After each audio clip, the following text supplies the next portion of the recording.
وبرکاتہ۔ الحمدللہ والصلاة والسلام علی رسول اللہ، اما بعد۔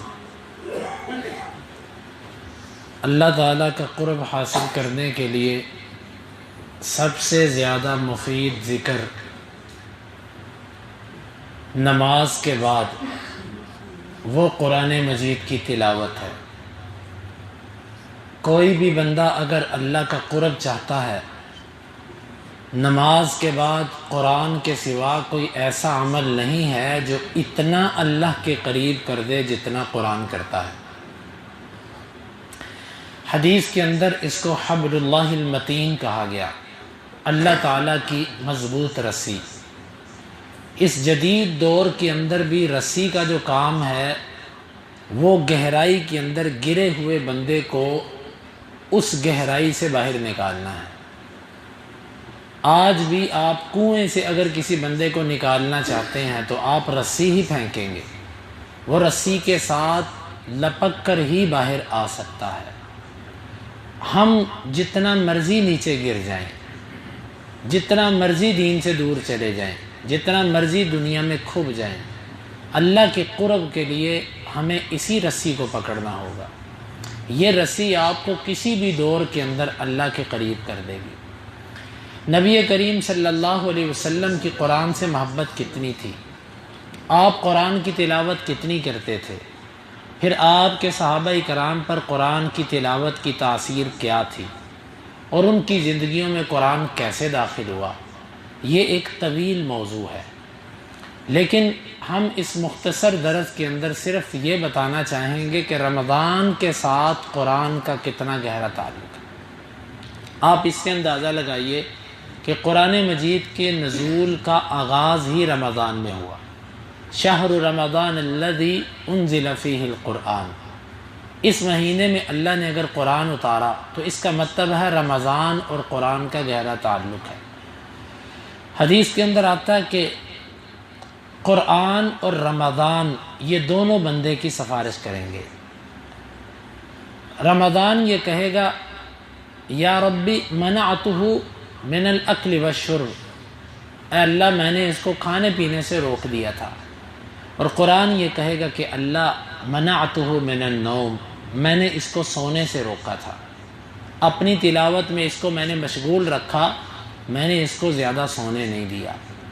یہ دونوں اللہ کے پاس سفارش کریں گے۔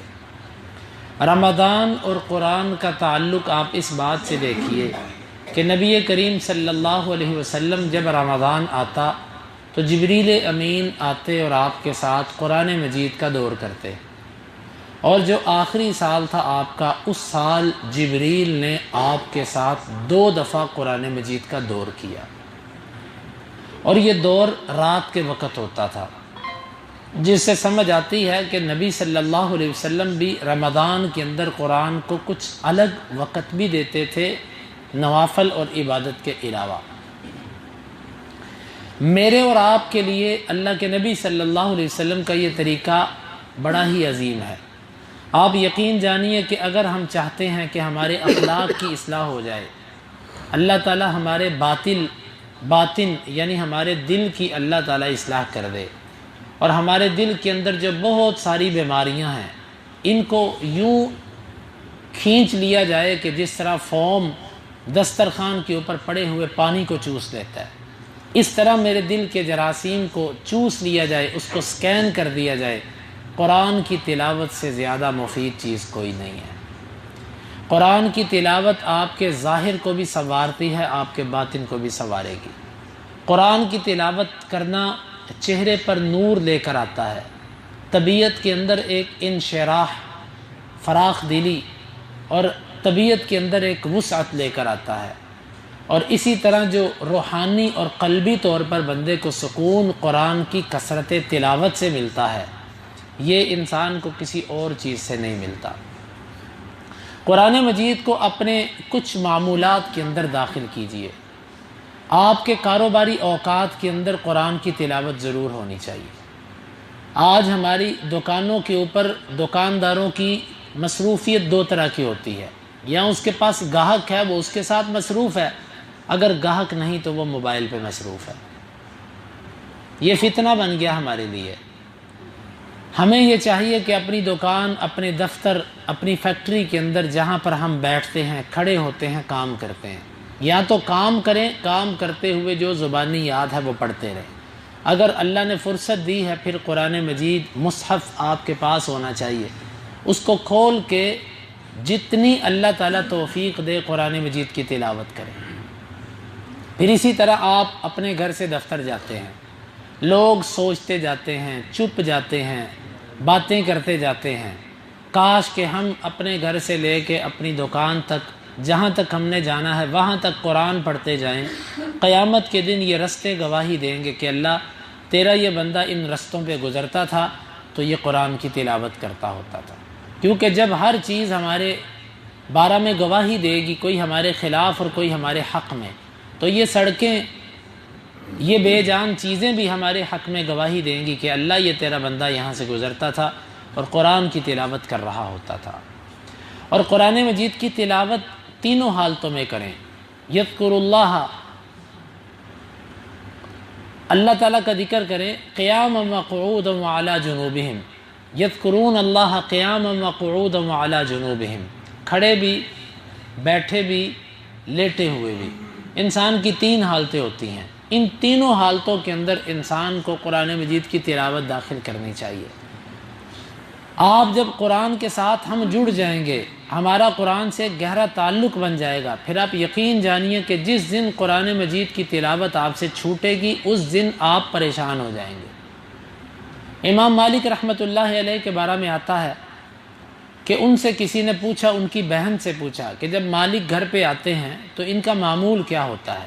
وہ کہتی ہے جب یہ گھر پہ آتا ہے تو اس کے ہاتھ میں مصحف ہوتا ہے اور اس کا کوئی کام نہیں ہوتا۔ ہم بھی اپنے گھروں میں جاتے ہیں، لیکن ہم جب گھر پہ جاتے ہیں تو ذکر، اذکار اور قرآن ہم سے چھوٹ جاتا ہے۔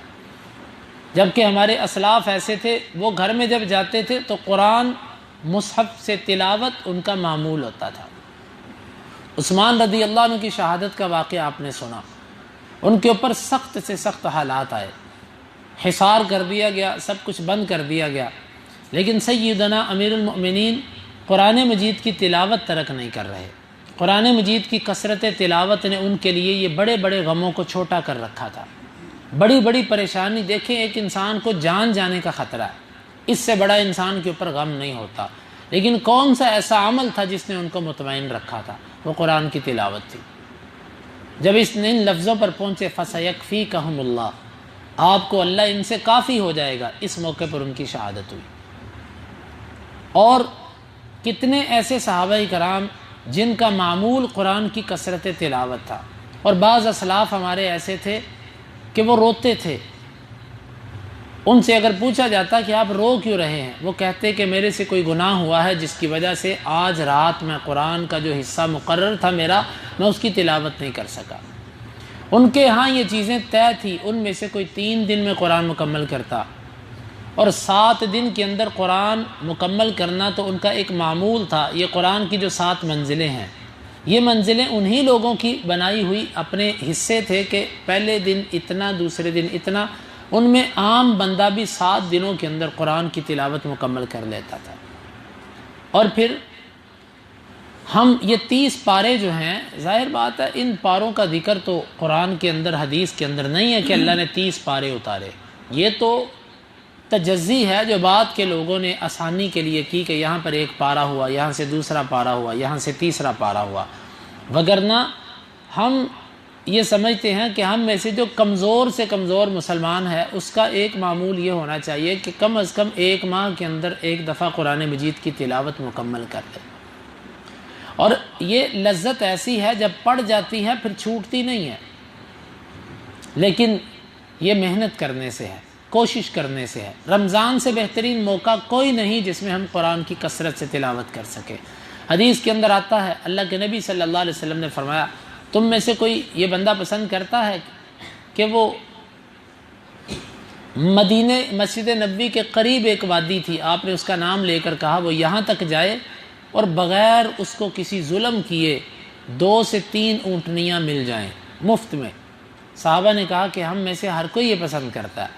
آپ نے فرمایا کہ تم قرآن مجید کی مسجد میں 2 سے 3 آیات کی تلاوت کرتے ہو تو وہ تمہارے لیے ان سرخ اونٹنیوں سے بہتر ہے۔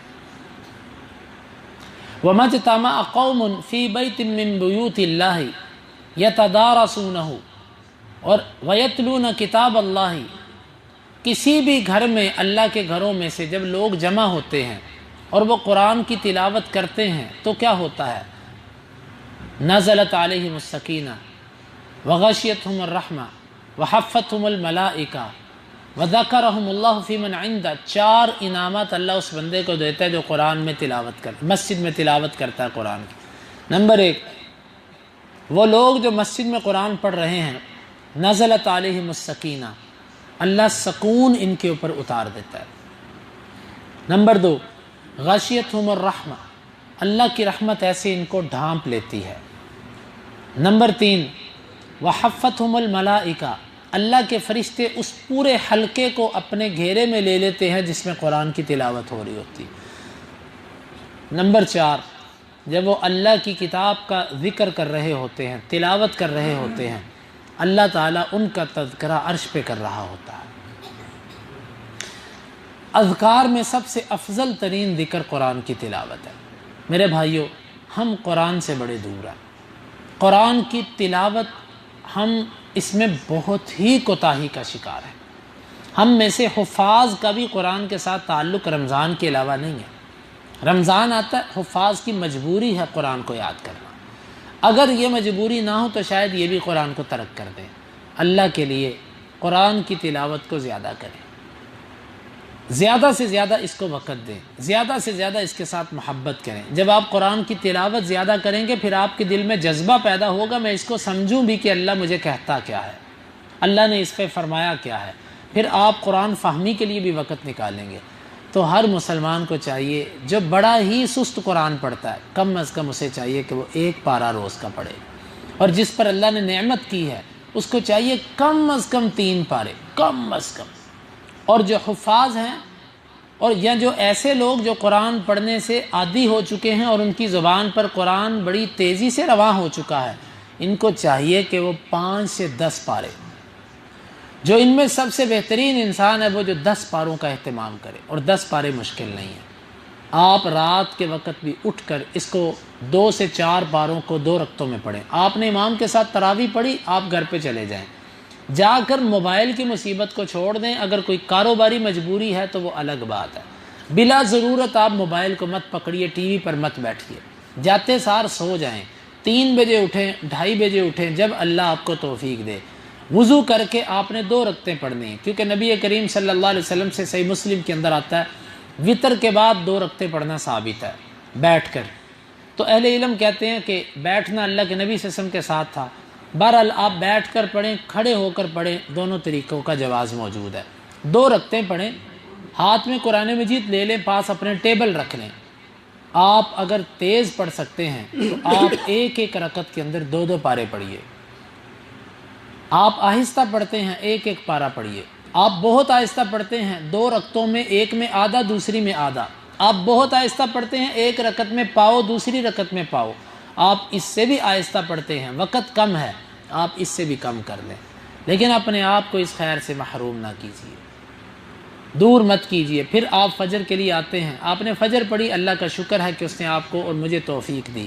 اس کے بعد کوشش کریں کہ اشراق تک قرآن کی تلاوت کریں، عادت بنائیے۔ کچھ اپنی طبیعت پر ہم سختی کریں، کچھ اپنی طبیعت کو فائدہ، اپنے نفس کے فائدے کے لیے کچھ نہ کچھ محنت کریں۔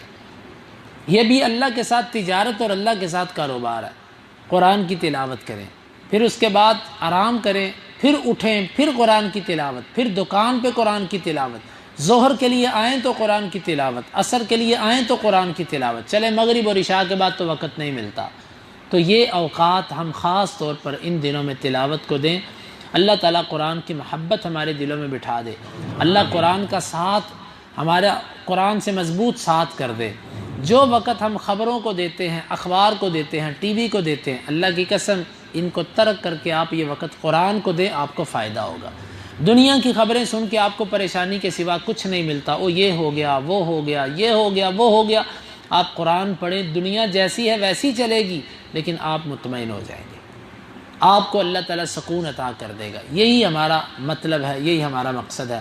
اور قرآن فہمی کے لیے ہمارے ہاں الحمدللہ قرآن مجید کا دورہ وہ چل رہا ہے، اس کے تقریباً 15واں پارہ ہے، تو آپ ساتھی اس کے لیے بھی وقت نکالیے۔ اس کے اوقات ظہر سے لے کر مغرب کی یعنی کہ پونا آدھا گھنٹہ پہلے افطاری سے اس تک چل رہا ہے۔ یہ لائیو بھی چلتا ہے، آپ مسجد میں آ جائیں تو بہتر، نہیں آ سکتے تو گھروں پہ بیٹھ کے گھر پر اس کو لگائیے تاکہ وہ قرآن کو سمجھیں، قرآن کے ترجمے کو سمجھیں اور اس کے مفہوم کو سمجھیں۔ اللہ تعالی ہمیں قرآن سے محبت کرنے کی توفیق عطا فرمائے۔